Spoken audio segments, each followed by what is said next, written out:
Hello అండి రాహుల్ గారు. Hi అండి. సూర్య గారి సినిమాలు రిలీజ్ అవుతున్న ఈ మధ్య కాలంలో ఆయన స్టాండర్డ్స్కి తగ్గట్టు హిట్ అవ్వట్లేదు అనేది ఒక టాక్. నిన్న రెట్రో రిలీజ్ అయింది. కొంతమందికి నచ్చింది, కొంతమందికి సేమ్ మోస కథ, మోస యాక్టింగ్ అదే కనిపించారు, సరికొత్తగా మాకు కనిపించలేదు సూర్య గారు అంటున్నారు కొంతమంది. మరి కొంతమంది ఎందుకో కథల విషయంలో సూర్య మోసపోతున్నారు, చెప్పేది ఒకటి తీసేది ఒకటి, రిలీజ్ అయ్యేసరికి ఇంకోటి ఏదో జరుగుతోంది, ఇంత సీనియర్ ఆర్టిస్ట్ పదే పదే మోసపోవడం ఏంటబ్బా అనేది కూడా కొంతమంది అభిప్రాయం అట. నిజంగానే సూర్యను మోసం చేస్తున్నారా? సూర్యని ఎవరు మోసం చేయట్లేదు. యాక్చువల్గా ఏంటంటే ఒక తమిళ్ సినిమా ఇండస్ట్రీలో ఎలా ఉంటాయి అంటేనండి, వాళ్ళ నేటివిటీకి తగ్గట్టుగానే సినిమాలు తీస్తారు. అంటే ఆయన అంతకుముందు యాక్ట్ చేసిన సినిమాలు, ఇప్పుడు యాక్ట్ చేసిన సినిమాలు, డైరెక్టర్లు రాసుకునే కథలు వాళ్ళ బాడీ లాంగ్వేజ్కి వాళ్ళు చెప్పేదానికే ఉంటాయి. ఓకే, ఒకవేళ వాళ్ళ బాడీ లాంగ్వేజ్కి తగ్గట్టుగా కథలు లేవనుకోండి, ఓకే, సో ఆ సినిమాలు హిట్ అవ్వవు. ఎందుకంటే తమిళ సినిమాలకు తెలుగు అన్ని సినిమా ఇండస్ట్రీలో కన్నా తమిళ సినిమాలు కొంచెం పెక్యులర్ గా ఉంటాయి. అందరు మలయాళం అనుకుంటారు, కానీ తమిళ సినిమాలు చాలా పెక్యులర్ గా ఉంటాయి. తమిళ సినిమాలో చాలా సూపర్ డూపర్ హిట్లు కూడా ఉన్నాయి. తమిళ సినిమాలో పెద్దగా మేకప్ వేసుకోరు, అంటే వాళ్ళ ఒరిజినాలిటీ అలాగే ఉంటుంది. ఆ డస్కీ స్కిన్ ని అందరూ ఇష్టపడతారు. మలయాళ సినిమా వాళ్ళు కూడా మేకప్లు పెద్దగా వాడరు, కానీ వాళ్ళు నేటివిటీ, వాళ్ళు ఫెయిర్ ఉంటారు, ఎక్స్ప్రెషన్స్ ఓరియంటెడ్ సినిమాలన్నీ కూడా వాళ్ళ నేటివిటీ. అదే చెప్తున్నాను, తమిళ్, తెలుగు, మలయాళంలో వాళ్ళ నేటివిటీకి తగ్గించే సినిమాలే ఉంటాయి. ఓకే, మన దగ్గర తెలుగులో అంటే హీరోయిన్ 0 సైజ్ ఉండాలి, మలయాళం అలా కాదు, ఎంత బొద్దుగా ఉంటే అంత న్యాచురల్ గా ఉన్నట్టు. అవును. సో ఇప్పుడు నేను చెప్పేది ఏంటంటే, ఏదైతే సూర్య గారు పాత సినిమాలన్నీ కంపేర్ చేసుకుంటే కంగువా చాలా బాగా సూపర్ డూపర్ హిట్ అవుతుంది అనుకున్నారు, కానీ అది డిజాస్టర్గా మారింది. మళ్ళీ ఇప్పుడు రెండో కంగువా 2 చేస్తున్నాడు.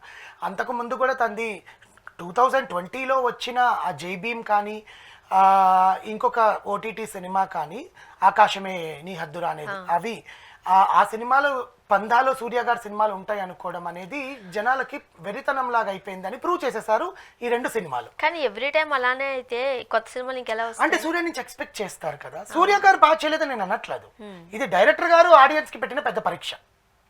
అర్థమవుతుందా? ఆడియన్స్ డైరెక్టర్ కి ఏదైతే ఒక పరీక్ష పెట్టారో ఆ పరీక్షలో సూర్య గారు ఇరుక్కునిపోయారు. అందుకే నేను కోలుకోలేని దెబ్బ అని చెప్తున్నాను ఇక్కడ. ఎందుకంటే రెట్రో సినిమా ఫస్ట్ 15 నిమిషాలు క్యారెక్టర్స్ని పరిచయం చేయడమే స్టార్ట్ అవుతుంది. అందరు చూసే ఉంటారు సినిమా. ఇదేంటంటే కలగా పొలగం అయిపోయింది. రొమాన్స్, ప్రేమ, మోసము, పెంచడము, ఇరుక్కుపోవడము, అన్నీ కలిపి ఒకే దాంట్లో ప్రేక్షకులు వదిలేశారు. ప్రేక్షకుడికి అర్థం చేసుకోవడం టైం పట్టిపోయింది. ఎందుకంటే ఒక చిన్నప్పుడు ఒక కసాయి దగ్గర పెరిగిన వాడు ఇంకో కసాయితో చేతులు కలిపి ఇంకో కసాయిని చంపేయడము, మధ్యలో ప్రేమ పెళ్లి దాకా వచ్చి ఆగిపోవడము, ఆమె అండమానికి ఎందుకు వెళ్ళింది, అండమాన్ నుంచి మళ్ళీ ఇంకో దగ్గరికి ఎందుకు వచ్చింది, మధ్యలో ప్రకాష్ రాజ్ ఎవడు, ఆ జయరామ్ ఎవరు, ఇవన్నీ తెలుసుకునేసరికి సినిమా అయిపోతుంది. దాంట్లో సంతోష్ నారాయణ ఇచ్చిన ఒక మ్యూజిక్ మాత్రమే హిట్ అయింది. దాంట్లో ఒక సూపర్ డూపర్ కమాండ్ సాంగ్ అనేది ఆల్మోస్ట్ ఆల్ హిట్ అయింది. కాబట్టి యూట్యూబ్లో ఆల్మోస్ట్ ఆల్ సూర్య గారికి ఇది హిట్ పడింది. రెట్రోలో పాత స్టైల్ ఇళయరాజా మ్యూజిక్ లాగా, ప్లస్ 80s 90sలో ఫోన్లు వాడకం లేనప్పుడు ఎలా ఉండింది అనేది, అప్పట్లో గూండాయిజాలు విలయిజాలు ఎలా ఉండేవి, అప్పట్లో రోడ్డు మీద వదిలేసిన పిల్లల్ని ఎవరు ఎలా పెంచుకుంటారు, ఇవన్నీ ఎక్స్పెక్ట్ చేశారు. ట్రైలర్ ఏంటంటే బీభత్సమైన బ్యాక్గ్రౌండ్ మ్యూజిక్ వల్ల ఆ జయరామ్ గారి మధ్యలో వచ్చి కామెడీ టైమింగ్ ఇవ్వడం వల్ల సంతోష్ నారాయణ ఇచ్చిన మ్యూజిక్ సూపర్ హిట్ అయిపోతుందేమో సినిమా అనుకుని థియేటర్కి వెళ్ళారు. థియేటర్కి వెళ్ళంగానే ప్రేక్షకులు అసలు ఏం జరుగుతుంది ఇక్కడ అర్థం చేసుకున్నారు. ఫస్ట్ ఓకే, వీళ్ళు వీడు ఎందుకు పారిపోయాడు జైలు నుంచి పారిపోయి అండమాన్కే ఎందుకు వెళ్ళాలి? ఓకే, అండమాన్లో హీరోయిన్ ఉంది, అండమాన్కి ఎందుకు వెళ్ళకూడదు? అదే చెప్తున్నా, హీరోయిన్ అక్కడ ఉంది కదా అని చెప్తే మళ్ళీ వెళ్ళి నాజర్ని ఎందుకు కలిశాడు, మళ్ళీ ప్రకాష్ రాజ్ ఎందుకు వచ్చాడు, ఈ కామెడీ యాంగిల్లో ఉన్న జయరామ్ గారు విలనా, ఇవన్నీ అర్థం చేసుకుని సినిమా అయిపోయింది. మరి అయిపోద్దా సినిమా? ఇంక సినిమాలో కథ ఏంది అనేది నాకు ఇంపార్టెంట్. మీకు అర్థమైంది ఇక్కడ నేను ఎందుకు సినిమా అయిపోయిందని 2 సార్లు చెప్పాను. కథ లేదు.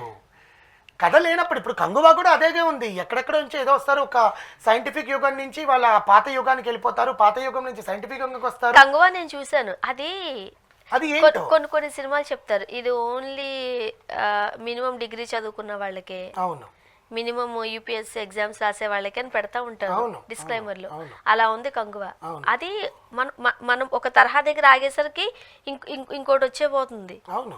ఎందుకు ఇక్కడ పెట్టారో తెలియలేదు. అయితే ఫ్లాష్ బ్యాక్ అన్నా నడనివ్వాలి, లేకపోతే దీనన్నా కంటిన్యూ చేయాలి, లేకపోతే ఎక్కడో ఒక చోట మిక్స్ అవ్వాలి. అవును. అది ఇది కలగాపొలగం చేసేసరికి మనం ఇందులో నుంచి దీంట్లోకి రావడానికి టైం పట్టేసింది. టైం పట్టేసినా కూడా అర్థం చేసుకోవడానికి కూడా ప్రేక్షకుడు అదే పేషెన్స్ అంటున్నా, ఉండాలి అర్థం కదా. అవ్వాలి కదా మనకి. అదే అసలు ప్రేక్షకుడికి ఒక పేషెన్స్ టెస్ట్ పెట్టేసి నువ్వు పాస్ అవ్వరా అంటే 35 మార్క్స్ తో పాస్ అయ్యాడు. ఎందుకంటే సూర్య కోసం. నిజమే.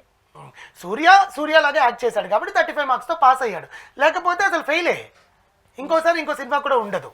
కానీ సూర్య ఎట్టకేలకి భుజాల మీద తీసుకుని వెళ్ళాడు. తన యాక్టింగ్తో, తన పర్ఫార్మెన్స్తో ఇచ్చిన ప్రమోషన్స్ కూడా అలాగే ఉన్నాయి. అంటే కలెక్షన్స్ రాలేదు, సినిమా డిజాస్టర్ నేను చెప్పాను. కానీ సూర్యాని ఇష్టపడే వాళ్ళు సినిమాకి వెళ్ళి చూస్తారు. అసలు రెట్రో అంటే ఏంటి అని చూసే వాళ్ళు కూడా ఉన్నారు. కాబట్టి కంటిన్యూస్గా సమ్మర్లో సినిమా అయితే నడుస్తుంది. But it's not hit, it's average stock, mixed average స్టాక్తో సినిమా నడుస్తుంది. దానికి సూర్య కథల ఎంపికలో ఏమైనా ప్రాబ్లమాటిక్గా ఉందా, సూర్య కథల ఎంపిక చేసుకోవడంలో ఏమైనా ఇబ్బందులు పడుతున్నాడా అన్న ఆలోచనలో పడిపోయారనమాట ప్రేక్షకులు. నెక్స్ట్ సినిమా తెలుగులో డైరెక్ట్గా మన వెంకీ అట్లడితో తెలుగులోనే డైరెక్ట్గా అనౌన్స్ చేశాడు. హైదరాబాద్లోనే షూటింగ్ చేస్తానండి, ఇక్కడే ఉంటానని చెప్పడము. అదిగాక ఆయన తమిళ్లో చేస్తున్నానని చెప్పండి, తమిళ్లో చేస్తున్నాను తెలుగులో కాదు అని స్టేజ్ మీద మర్చిపోయి చెప్పేశాడు. కానీ స్ట్రైట్ తెలుగు ఫిలిం విత్ వెంకలు అట్లీ అనమాట. మన సార్ అట్లా చేశారు ధనుష్ గారు, అలాగే అనమాట తమిళ్ అండ్ తెలుగు బైలాంగ్వేజ్గా చేసే సినిమా. ఇది సూర్య కోలుకోలేకుండా ఉండేదా అంటే అట్లా అని నేను అన్నాను. కానీ సూర్య నుంచి వచ్చే ఎక్స్పెక్టేషన్ సినిమా అయితే కార్తిక్ సుబ్బరాజు తీసుకురాలేకపోయాడు తన ముందు సినిమాలతో పోల్చుకుంటే. తెలుగులో ఇన్ని సినిమాలు చేసిన సూర్య గారు ఎందుకు పదే పదే తప్పిదం చేస్తున్నారు అనేది కూడా ఆలోచించుకోవాలి. ఇప్పుడు కంగువ సరిగ్గా రాలే, సెవెంత్ సెన్స్ అనుకున్నంత విజయాన్ని సాధించలే.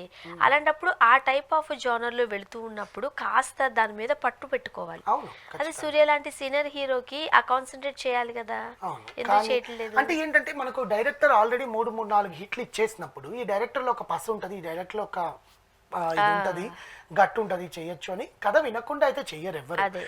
కానీ తనకు కొత్తదనంగా అనిపించుంటది సూర్యకి. ఈ కథ చెప్పినప్పుడు డైరెక్టర్ చెప్పినప్పుడు కొత్తదనంగా అనిపించుంటది. అంటే తను సినిమా ప్రేక్షకులు ఎక్స్పెక్ట్ చేస్తున్నప్పుడు ఆడియన్స్ కూడా నచ్చుతుందేమో అనే ఉద్దేశంతోనే హీరో ఓకే చెప్తాడు. కానీ కొన్నిసార్లు ఇప్పుడు నేను నచ్చదో నేను చెప్పట్లేదండి, బట్ సినిమా లోపలికి వెళ్ళి బయటకు వచ్చిన తర్వాత ఆడియన్స్ ఫీలింగ్ చేంజ్ అవుతుంది. Something we expect from the film కదా, అది లేదు అంతే. దానివల్లనే సూర్యాని కొంచెం ఇబ్బంది పడుతున్నారు ప్రేక్షకులు. ఇప్పుడు సూర్య గారు అంటే మనం వెంటనే మళ్ళీ కార్తీ దగ్గరికి వెళ్ళిపోతాం. సూర్య గారిని మనం ఒక గ్లామర్ హీరోగా చూస్తాం, కార్తీ అలా కాదు ఒక మాస్ హీరోగా చూస్తాం. Karthi is an artist. అంటే సూర్య గారు ఆర్టిస్ట్ అని కాదు, సూర్య గారు హీరో అంటారు, కార్తీని ఆర్టిస్ట్ అంటారు. మీకు అర్థమైందా? అంటే తను ఏమైనా చేయగలడు, తను ఏమైనా చేయగలడు, ఏ క్యారెక్టర్ ఇచ్చినా చేసేస్తాడు. సూర్య గారికి ఒక ఇమేజ్ ఉందంటే సూర్య చేయలేడని కాదు, సూర్యని హీరోగానే చూస్తాము. ఆ ఇమేజ్ చట్రంలో మనమే ఉంచేస్తాం, అది బయటకు వచ్చారనుకోండి మనం యాక్సెప్ట్ చేయం. అది ఇప్పుడు ప్రకాష్ రాజ్ని హీరోగా పెట్టినా చూస్తాము, ప్రకాష్ రాజ్ని క్యారెక్టర్ ఆర్టిస్ట్ గా చూస్తాము. అవును, తండ్రిగా పెట్టినా చూస్తాం. అదే చిరంజీవి గారిని తీసుకొచ్చి క్యారెక్టర్ ఆర్టిస్ట్ గా పెడితే ఎవరు చూడరు. అవును, కార్తీ హీరో అనట్లేదు నేను, కార్తీ హీరోగా నటించిన సినిమా చాలా హిట్ అయినాయి. కానీ కార్తీ ఈజ్ అన్ ఆర్టిస్ట్. అందరూ ఆర్టిస్ట్లే.